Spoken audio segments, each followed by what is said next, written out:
Doy! Yung ginagawa nyo, di ko bet. Sana tong dalawang buraot na maiwan sa pangalan na lang namatay, di yung nag-iisang innocent. Gusto mo ng maraming damit? Pagtapos kang wasakin itong bagyong mahangin, may kusang maghahatid. Huwag kang mataranta, dahil normal naman bigyan ng damit ang mga squatter, lalo pag nasalanta. Oo, squatter ka! Yung bansag na yan sa'yo ay saktong-saktong. Bagay na bagay dahil katerno ng slak ay barong-barong.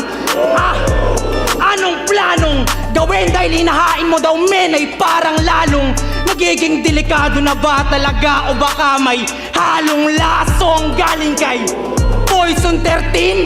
Kahit sumabay sa gago, ba't ako mababahala dahil ako'y Glock 9 para sa'yo at dun sa pumatay kay Lando? Nadamay ba ang inyong grupo? Huwag nang magulat pa. Di napansin lang ng guro na iba yung handwriting mo sa class, may tagasulat ka.